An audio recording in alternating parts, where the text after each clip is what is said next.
Magandang araw mga kakalbros! Ako si Benji Paras. Dati nyo nakikita nagdadang sa Araneta. Ngayon, sa toilet na lang. Wow. And I'm KC. Yun lang. And I'm here to bring you all the good stuff from the hard court and welcome you guys all to Basketboleros with the Kalbros! Hindi talaga sabay. Anyway, para ma-update kayo palagi sa mga episode natin, i-follow nyo lang lahat ng social media namin and hit the notification bell on Spotify. All right, here we go. Before we get started, guys, we have something really new and something inspiring. Something great for everybody. We're giving away 5,000 pesos of Arena Plus vouchers to 10 new users. Is that 5,000 total or 5,000 each? 5,000 total. So make sure you finish this episode and answer the question we post to you in the comment section. And don't forget to use your Arena Plus username. Sali na kayo. Okay, so here we go with our episode today. With us, we have one of the young players that you should watch out for, from UAAP standout to PBA rising star. Please welcome non-showbiz boyfriend CJ Cancino. What's up, CJ? Thank you, Kuya Casey, and thank you, Kuya Benji. So, bago tayo magsimula, please explain why every time na ini-introduce ka, bakit non-showbiz? Paano nagsimula yan? Para alam natin lahat. So, yun nga, Kuya, nag-start siya as a joke lang kasi niloko ko yung girlfriend ko na pag sinasabi ko sa mga comments sa Facebook, parang non-showbiz girlfriend ko siya. And then, binalik sa akin ng mga fan, biglang ako yung tinawag na non-showbiz. So, dun siya nag-start. Okay, so kasalanan mo. Ikaw nagsimula eh. Kasalanan ko. So, pero cool lang yun. Baliwala yan. Sa akin, walang problema yan. Hanggat masaya yung mga tao na yun yung tawag sa akin. Exactly. Okay. Baka one day you get married tapos non-showbiz husband. Oo, ganun na yun, no? So, like one day he's like, 10 championships. Sobrang like made it iba kasi yung showbiz sa celebrity. Yeah. Pero last night, I was reading the script. Okay. Introducing non-showbiz boyfriend CJ. Sabi ko, sandali, mali yata to. Dapat ba? Pero, well, kanya na nang galing. So, okay. Welcome to the show, by the way. Welcome, and thank you for being here. Unahin na natin yung unang career mo in college. Bago college, UST ka sa juniors. Juniors po. MVP? MVP. Tuloy-tuloy ng college. Ngayon, ano yung story? Why did you transfer to UP? So, yung story po nun, kasi alam natin yung bubble nung time na yun. Mm-hmm. So, nagkaroon lang kami ng misunderstanding with the coaches. And then, nag-decide na ako lumipat nung UP. So, sobrang bilis ng pangyayari yun. Parang 2 days na ako nag-decide. Kasi, bubble yun nga, nung pagbalik ko sa Manila, parang marami na tumawag na coaches from NCAA, UAAP. And kaya 2 days lang kasi inahabol ko din yung residency. Kasi baka pagka nag-decide ako parang mga months pa, baka yung residency ko maging 2 years. Kasi parang pasokan na ata nung time na yun eh. So kailangan kong humabol. And then nag-decide kami na mag-UP na lang. So, pero yung UP is una sa listahan na kumukuha sa'yo? Or actually, wala akong listahan na gusto ko. Parang yung mga naisip ko lang, parang gusto ko green kasi dati Lasal ako. Mm-hmm. Gusto ko San Beda kung NCAA ako. Pero wala yung parang pinaka-top list na UP talaga po yung gusto ko. Parang humihingi lang ako ng sign na kung ano ba yung sign na kailangan ko. Which is nakita ko agad siya nung minute ko yung UP. Marami akong minute eh. Minute ko si Coach Tab, which is di ko nakausap man ng maayos kasi English. May video call pa kami. Napakasimpleng explanation. Ang sabi lang sa akin, parang sabi sa akin ng manager, pag nag-aral ka naman sa Ateneo, bigyan ka namin ng tutor. Parang sinabi ng gano'n kasi sabi ko, hirap talaga ako mag-English eh. Marunong ako mag-English pero hindi po ako sobrang fluent. Yeah. Alam mo, dahil dyan, huwag kang mag-alala. Casey, mag-a-adjust. Hindi siya mag-i-English the whole episode natin. Actually, nung nanonood nga po ako nakikinig ako nung mga episode. Kasi nakikinig na ako before pa na itong basketball. Sabi ko, nung na-invite ako, English kaya to, full English kaya tong interview kasi kung full English, kalahati lang. de-decline ko. Ayoko kasi. Kalahati lang, side ko lang. Hindi. Pero dahil dyan, si Casey magaling yan, napakagaling. Hindi. Alam mo, ayun puro English. Pero pag ito, makakatagalog na yan. ayun. Yun nga, nagkaroon ako ng mga meeting with the coaches and then nakita ko yung sign na hinahanap ko doon sa UP. Tapos nag-decide na ako, sige, sabi ko, ano yung sign? UP na ako. Ano yung sign? Si Coach Gold. Nakita ko siya. So, kasi before nun... Tapos hawak siya ng sign. CJ, dito ka! And then before nun, kasi nung nasa bubble kami, may isa akong teammate na player niya sa NU. So, parang magkatabi kami dun sa kwarto. Parang sabi ko, buti kinakamusta ka ni Coach Gold. Sabi ko, parang, buti nag-uusap pa kayo. Sabi niya, pre, sobrang bait na ito ni Coach Gold. Parang tatay ko na siya kahit hindi na ako player.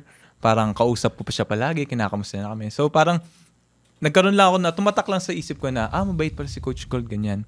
And then, dahil nga humihingi ako lagi ng sign kay God, yun yung parang nakita ko, baka ito na yung sign. Na nandito si Coach Gold, pinakita sa akin dati yun. Sabi ko, sige, mag-UP na ako. Saka si Coach Gold, kapareha natin yun. Kalbo. Todo. So, tawag ko si Coach Tab. Sabi ko, kasalanan mo. Kaya, dalawa yung pinagpilian niya. Si Tab saka si Kung nagtagalog ka, Tab, dyan ako eh. Pero you made the right decision. Oo, no po. Kasi nag-champion kayo, right? Champion. Maganda yung naging career ko sa UP. Yan. So, let's Tagalog na. Sige na, wag na. Magtatagalan tayo eh. Yeah. Okay. No, I can't do it. Okay, let's talk about your rise to stardom and take a look at your playing career. I know you've got a lot in store in your tank for us to know. And so let's get to our next segment. It's called The Replay. Welcome, everyone, to The Replay. Here we take a look back at what guides us forward. We're talking about history. CJ, let's take a look back at how you became one of the best UAAP products thriving into the pros. From España to Katipunan, you were always entrusted with the role of captain, right? So, laging kang captain. Galing. Right? Galing. Oh.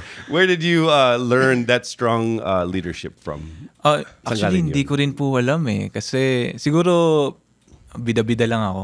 Palagi lang ako. Parang gusto ko lang palagi na organize yung pinupuntahan kong team, na feeling ko kailangan may something na mag-step up para, alam mo yun, basta hindi ko ma-feel, hindi ko alam kung saan galing, pero para may mga tumutulak lang sa akin, lalo na pag down moment, yung mga kailangan winning moment na kailangan ko magsalita, parang bigla na lang siya lalabas sa bibig ko.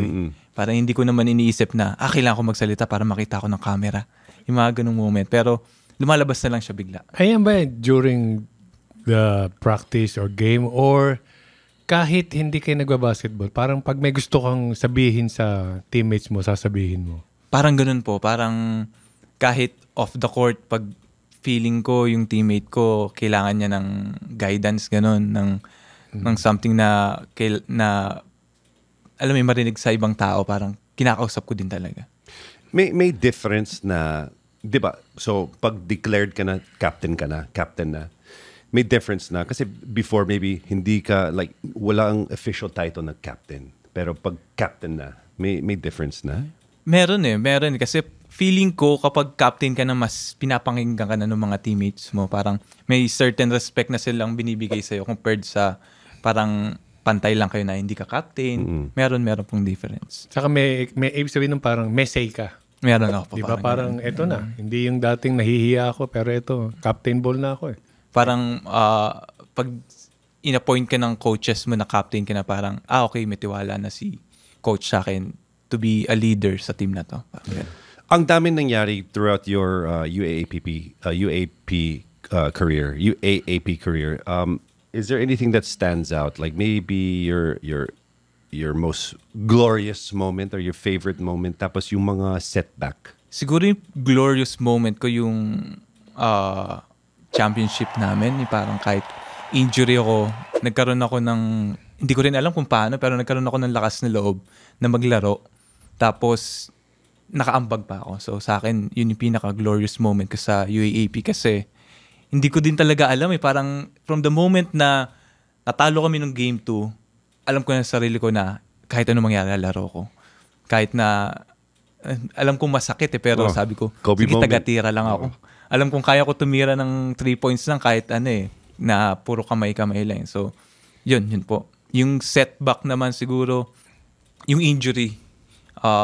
Twice kasi ako na ACL nung UAAP career ko. Yun yung pinaka-setback ko kasi hindi ko natapos yung season eh. Nung rookie year ako, parang last game ko against Ateneo, last game ng elimination, na ACL ako. Against UP pala yun, na ACL ako. And then nung second time, against Ateneo, elimination din siya.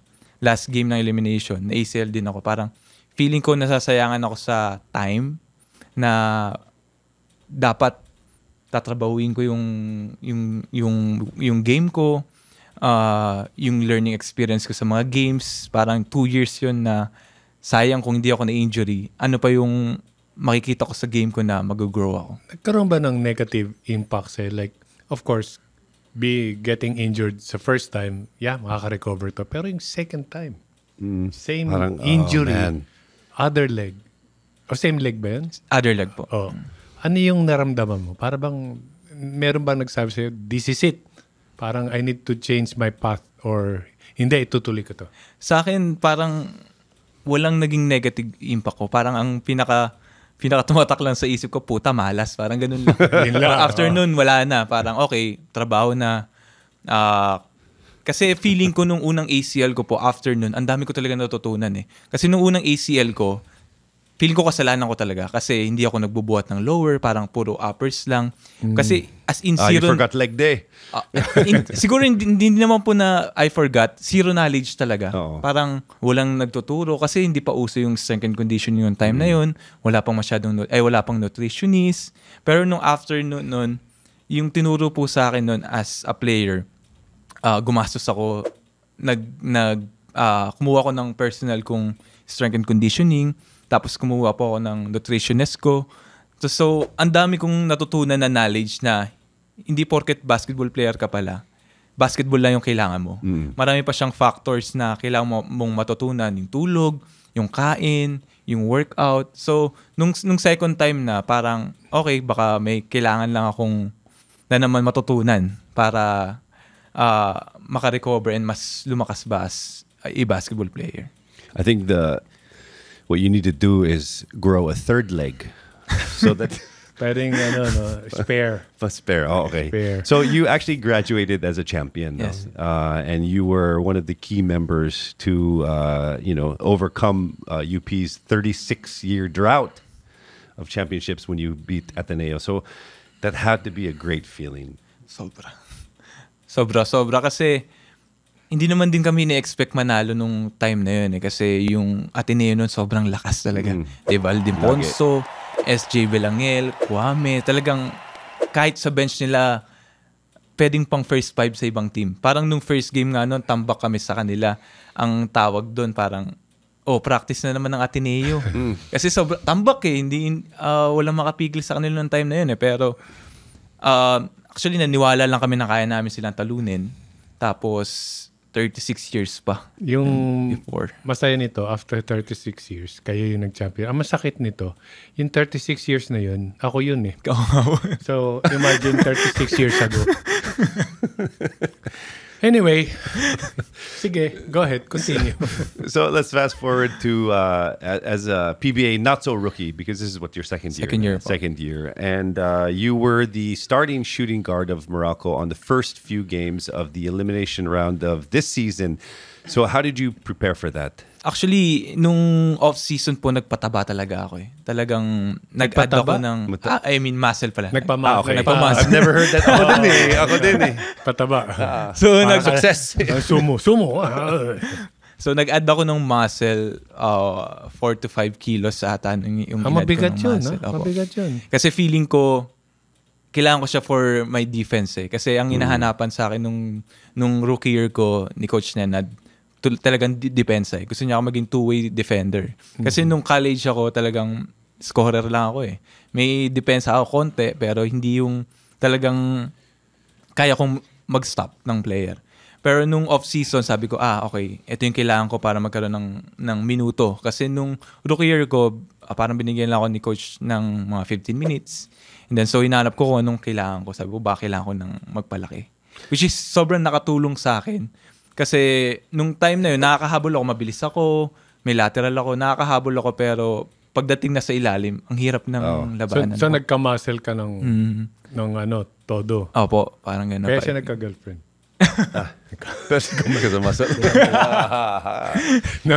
Ganito ba sa PBA sa ngayon kasi medyo scientific yung process niya kasi siguro sa time mo walang nutritionist, walang ganyan pero si CJ may nutritionist, may sa LeBron, Russell Wilson sa NFL, they're very very conscious about the way they work out, the food they eat. Is it ganyan ba na sa PBA? Is it very, I guess... Or individual lang? Or is it just individual? you? Sa akin po, personal. Pero may mga players akong, kunyari, same kami nung SNC, same kami nung nutritionist. Parang si KQ, same kami ng nutritionist, si Dave Aldeponso. Same din kami ng coach sa gym and sa nutritionist. Pero sa PBA, may mga ibang player po na ganun. Pero hindi siya lahat. Nag-ano ka ba? From college to PBA, inayos mo ba yung laro mo? Or yung pa rin yung laro mo, in-upgrade mo lang? Or may pinapalitan sa'yo si coach? Wala naman pong necessary na pinapalitan si coach. Pero sa akin, nag-add ako nung mga, parang inayos ko yung 3 points ko. Nagdagdag ako ng mid-range. Kasi nung unang pasok ko po sa UAAP, talagang slasher lang ako. Slash, pasa. Pero wala po ako nung mga mid-range. May shooting ako sa 3 points pero hindi ganun ka-deadly. Pero nung throughout po nung naging career ko sa UAAP, yun po yung ginorkon ko. Kasi siguro nung na-ACL ako, wala po akong pwedeng ibang gawin kundi parang shooting sa malapit lang. Yun lang po yung basketball na pwede kong gawin noong time na yun.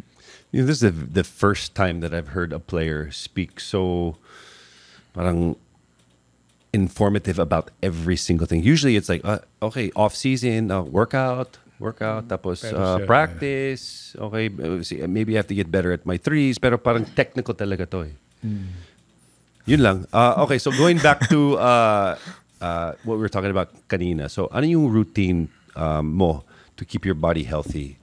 I mean, nauso ba sa player yung nagkakaroon ng IF, yung nagfa-fasting, na hindi nagbe-breakfast, lunch lang, or eto, hindi, kain ka lang pero ano na yung kinakain mo?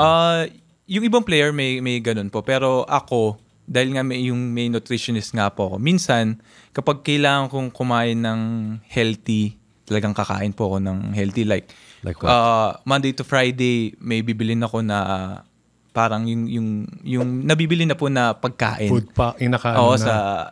Parang di-deliver na lang sa'yo. Okay. Parang 2,000 calories. So mag-add na lang ako nun. Kasi usually ang calories na kinakain ko intake everyday parang mga 3K to 4K. So marami calories. po yun. Calories. So that's high energy. For athlete. For athlete. Yeah. So yung protein ko umabot ng 200 grams, yung mga ganun po. Pero depende po yun sa season, sa time. Kunwari, pagka season na po, kainin ko na lang gusto kong kainin kasi ayoko ma-stress sa pagkain. Pag-cut ng weight, pag-gain ng muscle, you need more protein.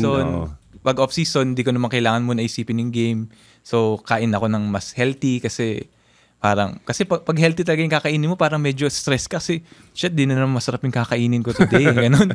Compared sa, okay, kakain ako na masarap today, may laro bukas. Ganun. So I'm also eating very healthy now. I get a Big Mac, but no fries. Yeah. Instead of regular soft drink. Yeah. Coke Zero. Diet na, Coke Zero. Pero it's this big. Isang bucket. Daming matututo niyan sa'yo. Thank you. You're welcome. Okay. You're welcome. Okay, CJ, curious kami kung ano yung magiging pick mo ngayon. Okay? Sa ating main event, anong pick mo? For our main event, CJ, we'll play start, bench, or cut. We'll give you a few names. Of course, you know these guys. They're your friends from Katipunan. Ito parang yung Mary... Ano yung game? Mary... Hadalita lang? Ano ba yun? Alam mo yun eh. Alam mo yung game na yan eh. Yung Mary... Never mind. Okay. So again, start, bench, cut. Start, bench, cut, 5 rounds. Tapos kung ready ka na, sisimulan na natin to ha. Okay, let's do it. Walang board?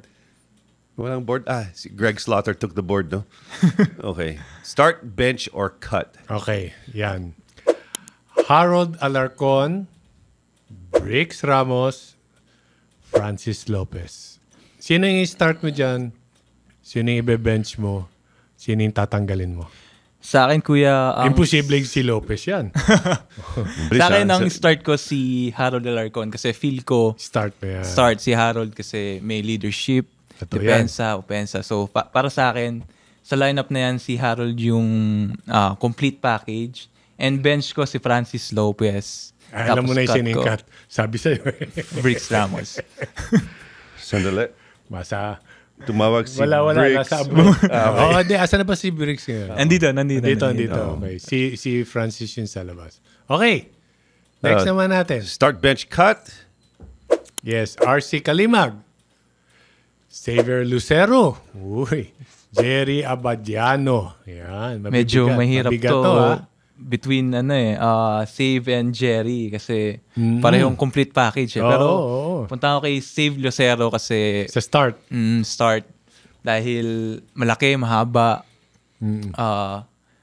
Parehas naman sila ni Jerry pero mas may... Sa physical kasi mas saka mas may malaki depensa may depensa siya. Bench sa ko... mukhang alam ko na sino makakata. Sino? Ayun na, sinabi niya na ang choices lang niya, Save saka si Jerry. Ang bench, Jerry Abadiano, cut, si RC. Hindi mo lang binago yun. Hindi na, ganun talaga. So anyway, ang next naman natin. Sila, RC and Bricks. Oy, kami. Okay. Ako bench, ikaw cut ko. Close ko pareho yun, si Bricks and RC. Close talaga kasi nasa bench, nasa cut na. Okay, start, bench, cut. Okay, ito medyo mabigat. Chico Briones, JD Kagulangan, at Carl Tamayo. Medyo bigat nga. Yan, Gusto ko start si Carl Tamayo. Of course. Bigat ng ginagawa niya today. Until sa KBL, ibang klase. Pangbuhat talaga ng team. Ibang klase maglaro. Bench, Kagulangan. Ayun na. Goodbye, Briones. Cut. Call Bricks, Chico. Sama-sama kayo. Okay. Next one, start, bench, cut. Here we go. Okay, ito. 7 Gagate. Ito sinlaki ni Greg Slaughter. No way, 7-footer. Ba? Yeah, tama, no? Hindi, parang mga 6'8", 6'9" ata siya. Medyo maliit. Kaya halos small lang. Terence Fortea or Aljus Tercules. Uy, ito mabigat. Doon sa... alam ko na sino matatanggal. Sige. Start ko Aldous Torculas. Yes. Sabi sa'yo. Tropa ko yan eh. Tropa yan, Ang bench ko, Terence Fortea. Yun. Feeling ko lahat ng ikakat ko nasa unahan. Nasa unahan lagi, okay. Nga, no? But they're also outside waiting for you. Yeah, andyan yung next guest natin. Ito rin, ang medyo mabigat. Start, bench, cut. Unahin natin, Richie Rivero, Sean Alter, and Malik Diouf. Start ko, sige, si Richie Rivero na. Of course, Richie. Bench, Malik Diouf. And cut ko, sinisa? Si Sean Alter. Sean Alter. Siyempre si Malik. Bye, Sean. Ang laki ng ambag sa inyo. Sobra. Napakasipag. At napaka-humble. And congrats pala sa kanya kasi na-naturalize na. Naturalize na siya. Pinaprocess na. Okay na siya. Pinaprocess na. Hindi ko alam kung okay na po. So, Pinoy na siya. Congratulations, Philippines. Okay. Oh my gosh, I've been trying that for 30 years. 30 years. Ang dami nang binabayaran tax sa inyo. Iyan nyo na to. Hanggang ngayon, visitor lang ako. Visitor pa rin. All right, so let's see the starting 5 of CJ. We've got Richie, Carl, Xavier, Harold, and Aldous. Okay. Okay, dyan sa pinili mo, sino naman yung cart 2, start 2, at bench 1? Hirap yun Ba't dalawa ba kailangan tanggalin? We're really looking for the 1-1 winner, no? Talagang pinapasama itsura mo rito. Parang pinapahirapan ka eh. Unahin ko na yung bench 1 para... Bench 1. But he's so fast, ha? Ang bilis. Parang hindi mahirap para sa kanya. Parang, walang, ang hirap to. Parang, okay, bench 1, bench 2. May sagot ka agad. Okay, sino yung bench 1? Bench 1 ko, Aldous. Kasi siya yung pinaka-close ko eh. Para okay lang. Para okay lang. Okay. Close mo na yun, pero bench pa lang. Para okay lang. Paano pa kayang hindi mo close? Okay, next. Ang ating start 2 muna or cut 2? Start 2. Start 2. Okay, alam na natin naman kung sino doon. Carl Tamayo and Richie Rivero. Okay, so nahulog si Xavier sa kasi Kalaban ko na kasi sa PBA si Xavier. Kalaban mo na eh, no? Ay, di kalaban ko na si Richie. Oo nga, no? Okay, ito na. Final na. Okay, Carl versus Richie na tayo. Cut 1.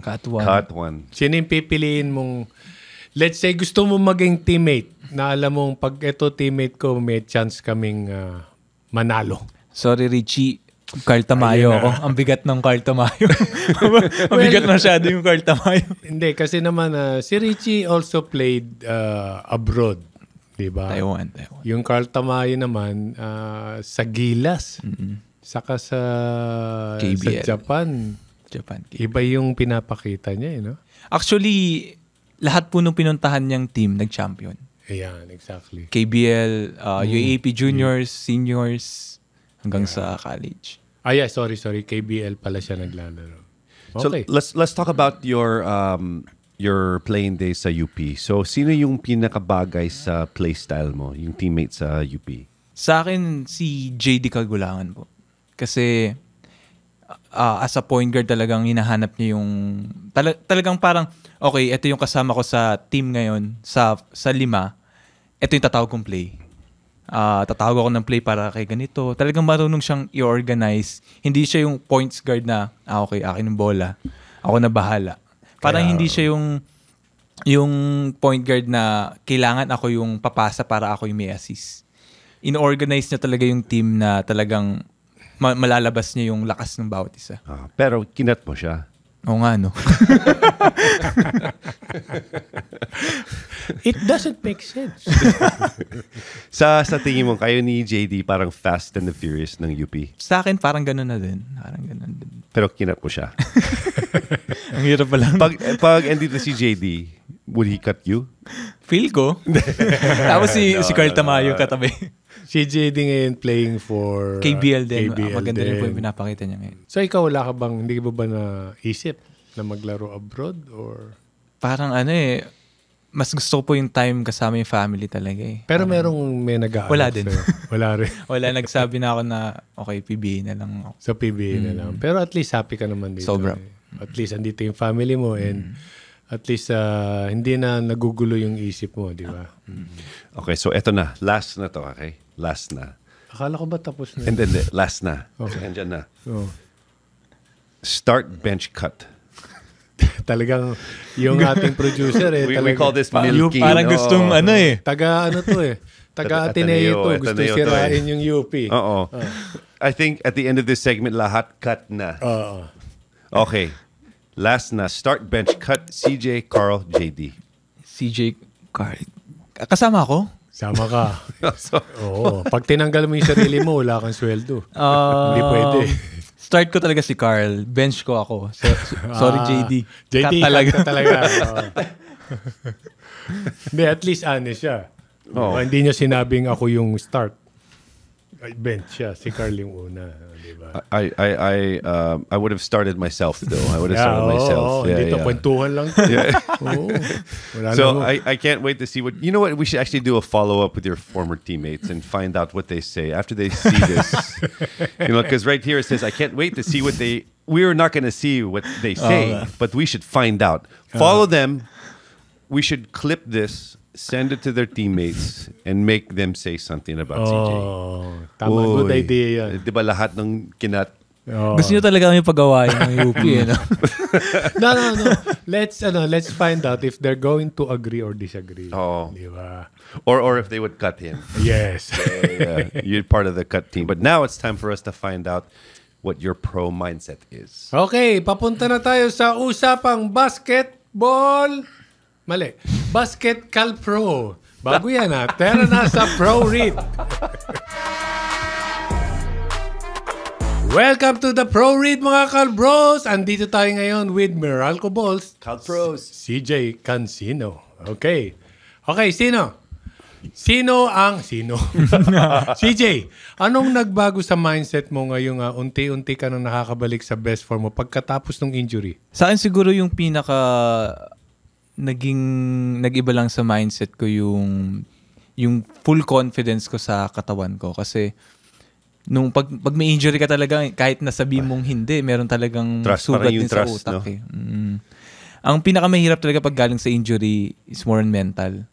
Parang sa physical kasi, kayang i-work on everyday. Para pag magbuhat ka ng maayos, yung maintenance sa workout, magawa mo parang magiging okay . Pero yung sa mental talaga, minsan, yung dating kaya mong italon isabay sa mga tao, parang pag nandun ka sa court, parang nagdadalawang isip ka . So, yung muscle memory, yun yung naapektuhan. So, tingin ko yun pinagbago Kasi kanina binanggit mo, like, ayaw mo ma-stress sa pagkain, kung anong kakainin. Pag na-injured ka, di ba, parang, eto na, kailangan ko mag-diet. Hindi ako pwedeng tumaba. So, anong ginawa mo no? Kailangan mo kasing, pag hindi ka nag-diet, mag-gain ka ng weight, mahihirapan ka makarecover. Ako kasi, Kuya Bench, kaya ko pong mag-adjust talaga. In time, parang pagbukas gusto ko kumain ng healthy. Kaya kong kumain ng healthy. So, yung mindset ko po lagi na kung ano yung makakabuti sa akin, yun yung kaya kong i-adjust sa sarili ko. Kasi nung time na nagka-injury ko, kailangan kong mag-diet kasi almost every day nagtitimbang kami. So, mula nun, di na ako nagtimbang. So, naka-adjust ako, naka-recover ako. Galing. Bilis ng recovery ko. That's why the MVP ka. And yung isa ko pa palang ina-adjust, yun nga, kasi ang hirap i-work on ng utak . So, ang ginagawa ko, nagme-meditate talaga ako. Meron akong parang ginagawa, pag pupunta ako ng practice, before ng practice, sa kotse ko parang 10 minutes, meron akong app, tawag Calm app. Calm na, tawag na app. Download now. Hindi pa tayo sponsor. So, binabayaran ko siya yearly. So, 10 minutes lang siya. Ano yan? May alon, may... Hindi, parang... or merong message? Or may message siya. Parang, okay. You can do it, CJ. Yeah. Parang mga ganun. May mga time na i-explain niya. May mga word na i-explain siya. Kunwari, nakalimutan ko tuloy yung mga ibang word. So, ang technically, ang ginagawa lang doon, so, tuturuan kanya paano mag-meditate, hinga malalim. Tapos bigla siyang sa dulo, bigla siyang magkakaroon ng message na makakatulong talaga sa mental, more on mental. So, ginagawa ko yun umaga and then bago matulog. So, that works for you? Sa akin, sobrang nag-work talaga siya. Wait lang. Bakit? Wala ka namang injury. Check ko, Hindi kailangan ng injury para sa utak. Kasi ako nung time na depressed ako, ginawa ko, parang ayoko nung maliwanag. So, every time, ang pinupuntahan ko, madilim lagi. So, yung mga pinupuntahan ko, yung malilit lang yung ilaw. We're going... Especially, red yung ilaw. So, yun yung pinupuntahan. Alam mo, naging kalmado naman ako. Very helpful. I knew we were going there. Pero wala siya sa app, ha? Wala sa app. Meron sa app. Meron na ba? Meron na. Then, huli na ako. Yeah. So ngayon, yung producer natin, hindi alam ko itutuloy ito. So ngayon, paano mo naman na-adjust yung gameplay mo after injury? Parang napaisip siya, saan ba yung app na yun? So, paano mo na-adjust? I mean, yun nga, Kuya Bench, yung pinaka-adjustment ko sa injury ko nga, mas naging spot-up shooter ako nung umpisa. Parang kasi syempre, nahihirapan ako. Medyo nag-iingat. May ingat ng halo. Pero ngayon, parang napaghalo ko na ulit. Parang okay, sabi ko, feeling ko okay na yung confidence ko, bumalik na. So, nabalik ko na siya na kaya kong matake na, kaya ko nang mag-mid-range, and kaya ko na ding tumira ng 3 points. So ngayon, based from your experience na twice your injury, So ngayon talagang inalagaan mo na yung lower body mo. Sobra po. Yun na yung puhunan. Kasi kung injury sa upper body, medyo mas madali. Mas madali. Kasi ngayon yung weight mo kasi yan. Tama yan. Ngayon, ano naman yung naging connection mo sa Meralco na nabuo yung tiwala ng teammates and coaches mo sa'yo? Yung sa hindi naging mahirap sa akin po yung parang connection ko with the teammates and coaches kasi yung culture ng Meralco parang college lang din siya eh. Kasi before akong makapasok sa PBA, ang sinasabi sa akin ng mga ibang nakaranas na dun sa PBA na parang pag PBA na kanya-kanya na yan, parang trabaho na feeling ng mga players. Pero nung pumasok ako sa Meralco, parang nagulat ako na okay, parang may care sila. Parang kahit na nagkakamali ako nung mga umpisa, talagang hindi sila yung sisi na ganito, ganyan. Parang, yung alam mo yung sisi ng mga veterano na grabe. Hindi sila ganun. Parang meron silang care na parang tuturuan ka talaga nila kung ano yung kailangan mo. Kasi alam nila makakatulong ka eh. Parang, alam na sila Newsom, sila Cliff Hodge. Iba sila mag-alaga ng rookie. So ngayon, last October, nanalo ka ng Player of the Week. Mahirap yun. Ang ibig sabihin nun, very consistent yung laro mong yun. Ito ba yung nagtaas ng confidence mo or tumaas yung pressure sa'yo? Yung pressure sa akin, hindi na po nawawala eh. Pero yung confidence, syempre mas nagbigay sa akin ng confidence yun kasi pag nakikita mo yung mga ganung bagay na, okay, meron pa pala ako. Okay. Tsaka yung okay. Yeah. I'm okay. I'm good at this. Parang gano'n. Kasi minsan pag na-injury ka tapos tuloy-tuloy na pangit yung laro, parang feeling mo, okay pa ba ako sa laro na to? Pero yung mga bagay na yun na parang nagiging motivation ko po na, okay, sige, trabaho lang ako. Kasi may bunga pala. May kaya ko pa rin pala. So sa pressure naman po parang yun nga, hindi nawawala. Pero parang sa akin yung pressure, it's a privilege sa akin. Kasi kapag may pressure ka, ibig sabihin may opportunity ka. So talagang tine-cherish ko yung moment na nape-pressure ako. Talagang sinasabi ko sa sarili ko na, hindi, gusto ko yung pressure. Kahit na minsan, syempre, di ba, pag nape-pressure tayo na, kaya ko ba yan? Ayoko nang kinakabahan ako. Ayoko nang nape-pressure ako na ganyan. Pero sa akin, parang nilalagay ko sa mindset ko na positive na, hindi. Gusto mo yung pressure kasi meron nga akong inside joke sa sarili ko na I'm born for this. Parang lagi ko sinasabi sa sarili ko na pinanganak ako para dito. So meron ka bang... Si David Pomeranz yan. I'm born for this. Sino yun? But I think kailangan mo yung pressure kasi yung pressure na yan, it means you're not comfortable. Yeah. Pag comfortable ka, wala kang pressure, parang wala kang drive, hindi ka hungry. And then the player of the week, that's just an achievement to let you know na you're still important and you're doing well. So the pressure I believe is something that you need. Yeah, meron ka bang mentor or meron kang nakuhanan nung ugali mong ganyan? Marami po eh. Kasi mahilig akong makipag-usap dun sa mga, kunyari, yung coaches ko sa skills. Parang hindi ko lang siya coaches sa skills. Parang coaches ko din siya sa off the court. Siya din nagturo sa akin nung meditation. Siya din nagturo sa akin nung, parang meron siyang kinuha ng study sa ibang bansa na tinuro kung paano mag-mindset ng mga ganun sa off the court. Parang parang nag-aaral pa nga kami noon, may ginagawa pa kami na isulat mo to araw-araw.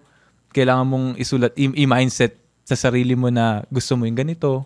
And then meron din akong coach na lagi kong sinasabihan na coach siya, naging coach siya sa UP, pero coach ko na siya nung high school. So lagi ko siya tinatanungan kung ano yung mga next level na kailangan kong trabahuin. So tingin ko, iba-ibang tao kasi yung kinukuhanan ko. Pero isa lang yung tumatak sa isip ko na hindi nawala. Parang sabi sa akin ng coach na yun, maraming coaches, maraming tao na sasabihin sa'yo, lahat yung tama.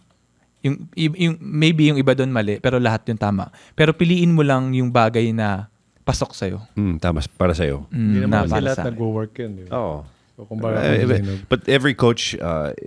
they're trying to teach you something, but It's the same with parenting. It's the same with teachers. Like everyone wants to give you some advice, good advice, but it doesn't work for you because parang yung advice na yan, parang hindi para sa'yo yan eh. Parang it doesn't work for me. So, like there are certain teachers in my life that what they say matters, even though the same teacher, a different teacher is trying to say the same thing, but it's just parang yung method nila is different. Parang working out and diet ka. May mga diet na hindi nag-work sa'yo, may nag-work. Oh, Kung hindi nag-work, then good. Yung mga workout na nakakapagpatibay sa'yo, then that's it. Yung hindi. Tapos yung sinabi nga niya yung kailangan talaga yung maging calm.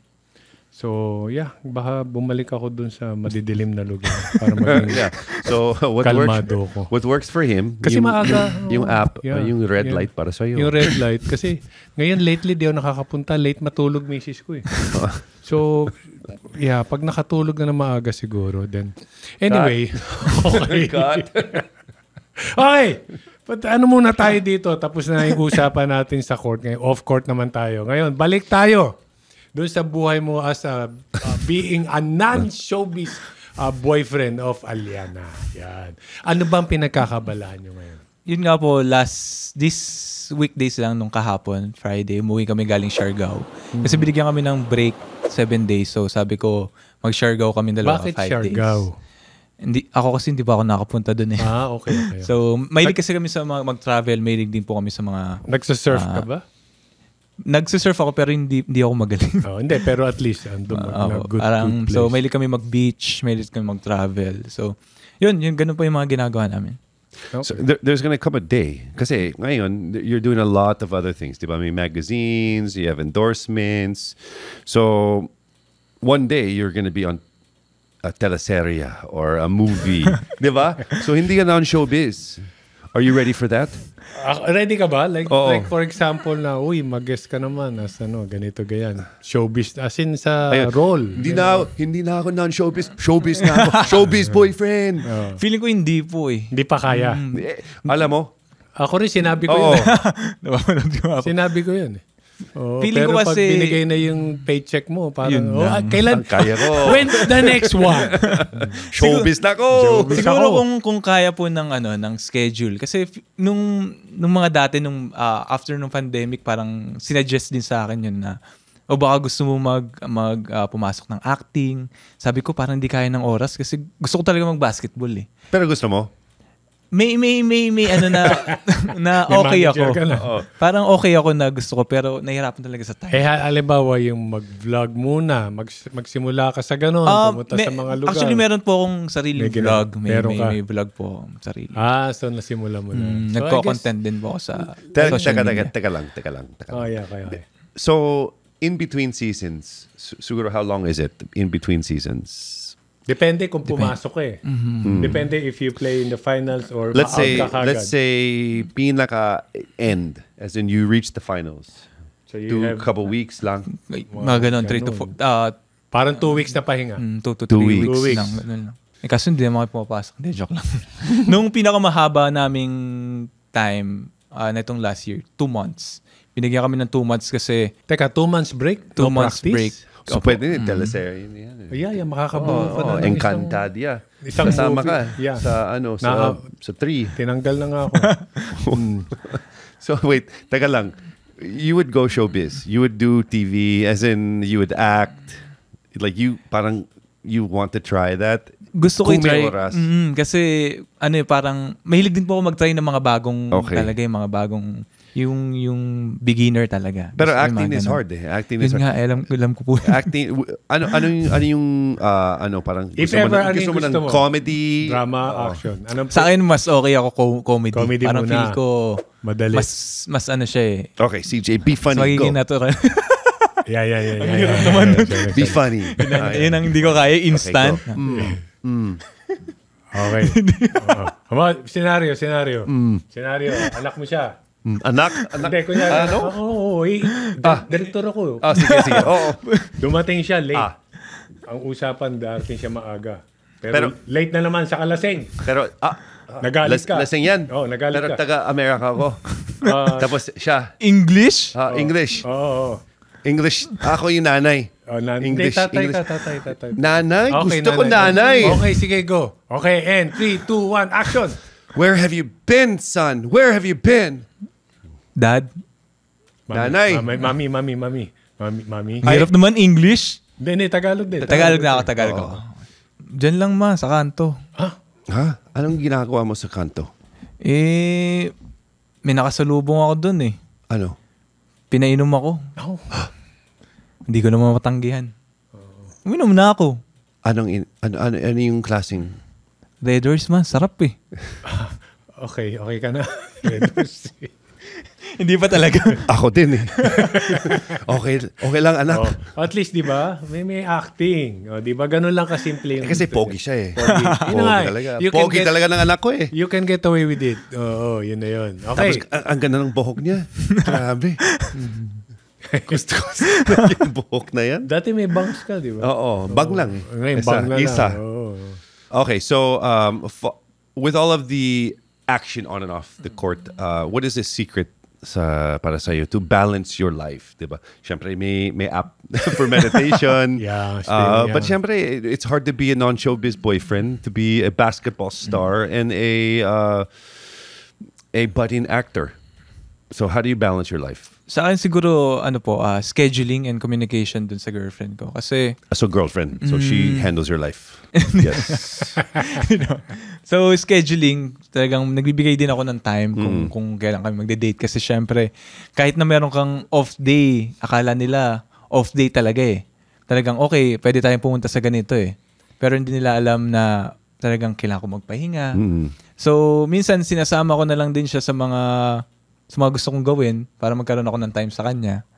Then minsan, syempre, sa family din. So scheduling talaga and communication. Because I feel that after this episode ng Basketballeros, I feel that you'll have a lot of offers to be on ABS-CBN, GMA, as a new teleserye. You'll be starring alongside Ann Curtis. Pati Netflix. Wow. Netflix. Hindi Prime. Diretso sa Prime. Oh. Netflix USA or Disney. Yeah. I think you're gonna make it. And Kami mga tito mo. Yeah, you will thank us. Yeah. So right now you can thank us both. You can. That works, okay. Ito ngayon, CJ, meron ako laging, yung binigay kong comment dati, na 3 lang sumisikat sa PBA. Yung una, magaling ka pero hindi ka gwapo. Sisikat ka kasi magaling ka, di ba? Tapos pangalawa, yung gwapo ka, hindi ka magaling, sisikat ka kasi gwapo ka. Tapos yung pangatlo, doon ako napunta. Magaling na, gwapo pa. Saan mapupunta si CJ doon? Feeling ko doon ako sa category mo. Yan lang gusto ko. Yan, totoo naman. Sabi ko, gwapo. Sabi niya. Player of the week. MVP yan nung high school. Tapos champion ng UP. Magaling. Yeah. Is this your favorite guest? Yes. CJ, I just want to say thank you for coming on the show. Thank you for dropping by and blessing us with your presence. I feel that there is a huge future for you. And me and Benji are going to love to watch the journey that you're about to embark on. You're only in your 2nd year in the PBA, I believe, and you're just starting acting. And so... Mas doon napunta. Hindi, saka yung Player of the Week, maliit lang yan. That's just a start. Yeah. Okay. So we're going to see MVPs, we're going to see All-Stars, we're going to see championships, we're going to see Oscars, we're going to see Emmys, we're going to see... Oscars sa Sesame Street, ha? We're going to see Grammys. You're going to be a singer. You can do it all. Kumakanta ka ba? Hindi. Hindi pa. Feeling ko, pakantahin eh. Sinabi lang. Wala akong talent sa ganyan. Hindi. Basta pag magiging artista ka, kailangan. You will sing on ASAP. You will sing everywhere. But anyways, thank you so much for dropping by. And we're excited to watch you grow in your journey into life. Thank you. Yes. At ngayon pa lang po, nakikita natin si CJ na ang hahangaan ng mga future basketballista natin. All right, so thanks for tuning in, everybody, and I hope you guys enjoyed our episode with CJ. And don't forget to follow us here on our socials, Basketballeros with the Calbros on Facebook, IG, YouTube, and Spotify. CJ, do you have your vlog? You have a vlog, Yes. right? Pwede mong i-promote. Or kung kayong dalawa ng girlfriend mo, go. Calboleros. Please follow me on social media. CJ Cancino sa lahat ng social media. Thank you. Yes. Okay, make sure to just like, and make good comment. Only good. Only good. Subscribe and share this episode. Darinig na natin ang mga picks ni CJ. Kayo naman, anong pick nyo? Sinong start, bench, and cut pick nyo? Kina Carl Tamayo, Francis Lopez, and Richie Rivero. Drop your answer in the comments below. See you all soon. See ya.